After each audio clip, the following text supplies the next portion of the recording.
అందరికీ జై భీమ్. బాపట్ల జిల్లా అద్దంకి ప్రాంతంలో రేషన్ డీలర్ల హవా కొనసాగుతూ ఉంది. రేషన్ బియ్యం 10 రూపాయలు, కేజీ బియ్యం, రేషన్ బియ్యం 10 రూపాయల లెక్కన లబ్ధిదారులకి ఇవ్వకుండానే వారికి 10 రూపాయల లెక్కన ఇచ్చేసి తీసుకుంటున్నారు. మాకు రేషన్ వద్దండి, మాకు రేషన్ వద్దు అనుకున్నటువంటి వాళ్ళు కేజీకి 10 రూపాయల లెక్కన వాళ్ళకి ఇచ్చేస్తారు. మాకు కంపల్సరీగా రేషన్ కావాలి అన్నటువంటి వాళ్ళకి మా దగ్గర రేషన్ లేదు, స్టాక్ లేదు, వేరే డీలర్స్ దగ్గరికి వెళ్ళండి తీసుకోమని చెప్తున్నారు. వాళ్ళు కూడా ఇదే పరిస్థితి. కానీ వీళ్ళు మాత్రం ఏం చేస్తారంటే ఆ రేషన్ కార్డు ఎంటర్ చేసేటువంటి మిషన్ ఉంటుంది కదా, ఆన్లైన్ మిషన్, ఆ మిషన్ని చేత్తో పట్టుకొని తిరుగుతూ ఉంటారు. కానీ వాడి దగ్గర రైస్ మాత్రం ఉండదు. పోనీ వాళ్ళ దగ్గర గోడెంలోనో వాడి ఇంటి దగ్గర స్టాక్ ఉంటుందంటే రేషన్ షాప్లో అది కూడా ఉండదు. కానీ వాళ్ళు స్టాకు ముందే అమ్మేసుకుంటున్నారా, లేక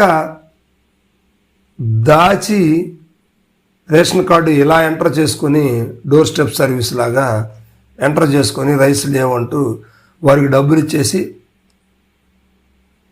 లబ్ధిదారుని వదిలించుకుంటున్నారు. ఇలా అద్దంకిలో చాలా బాగా జరుగుతుంది. దీనికి సంబంధించినటువంటి విట్నెస్ అంటే దానికి సంబంధించినటువంటి ఆధారాలు కూడా మన దగ్గర లేకపోలేదు, అన్నీ ఉన్నాయి. సో ఇది ఈనాడు జరుగుతుంది ఏం కాదు, ఇది ఇప్పుడేదో కూటమి ప్రభుత్వం వచ్చినాక జరుగుతుంది కదా, వైఎస్ఆర్సీపీలో కూడా జరుగుతుంది. దీని వెనక గతంలో వైఎస్ఆర్సీపీ ఉంది, అప్పుడున్నటువంటి నాయకులు ఎవరో దాన్ని మేనేజ్ చేశారు. ఆ తర్వాత చూస్తే కూటమి వచ్చింది. కూటమిలో ముఖ్యంగా జనసేన నాయకులు రేషన్ బియ్యానికి సంబంధించినటువంటి యాక్టివిటీ చేస్తున్నారనే వార్తలు అయితే వినిపిస్తూ ఉన్నాయి. ఇంకోటి కూడా ఏంటంటే సివిల్ సప్లై మినిస్టర్ కూడా జనసేన మంత్రి కావడం నాదెండ్ల మనోహర్ గారు. ఇక అంటే వాళ్ళు పేరుకుంటారు కానీ ఇక్కడ ఎవరికి ఇష్టానుసారంగా వాళ్ళు చేసుకుంటూ ఉంటారు. సో ఇలాంటి పరిస్థితుల్లో స్థానికంగా కూడా పార్టీ అధికారంలో ఉంది కనుక మినిస్టర్ గారి అండదండలతో చాలామంది ఇది కొనసాగిస్తూ ఉన్నారు. కొంతమంది అయితే ఇక్కడ రేషన్ బియ్యాన్ని అక్రమంగా ఆర్జిస్తూ వాటి మీద కోట్లు సంపాదించినటువంటి వ్యక్తులు అద్దంకిలో లేకపోలేదు. సో వీళ్ళందరూ కూడా చిన్నగా తీద్దాం, ఒక్కొక్కటి బయటికి తీసే ప్రయత్నం అయితే చేద్దామని అనుకుంటున్నాం.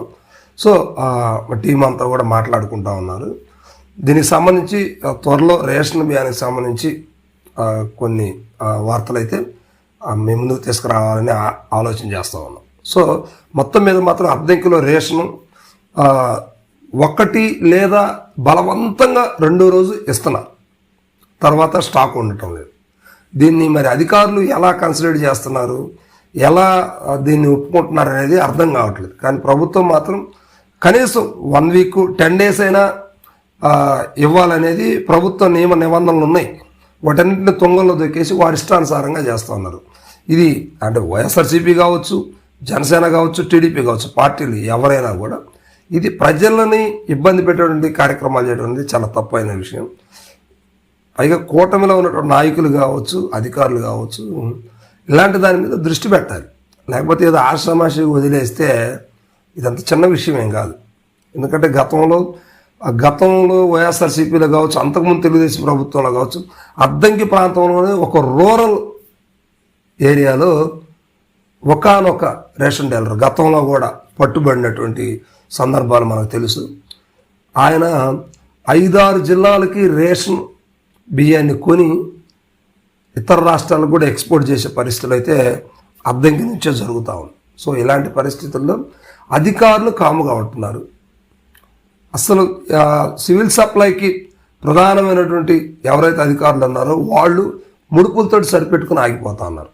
కానీ ఈ విషయాన్ని బయట పెట్టడానికి కూడా ఎవరు ఇష్టపడట్లేదు. ఎందుకంటే ఎవరికి వాళ్ళు నా ఒక్క రేషన్ కార్డే, ఏదో నాకు ఒక 10 కేజీలు రావాలి, 20 కేజీలు రావాలి, వాటికి ఏదో తీసేసుకుంటున్నాను అయిపోతుంది. కానీ ప్రభుత్వం సబ్సిడీ కింద ఇచ్చేటువంటి ఆ రైస్ని అలా దుర్మార్గంగా దాని ద్వారా కోట్లు గడిస్తున్నటువంటి వారిని ఎక్కడ కూడా ఏం చేయలేకపోతున్నారు.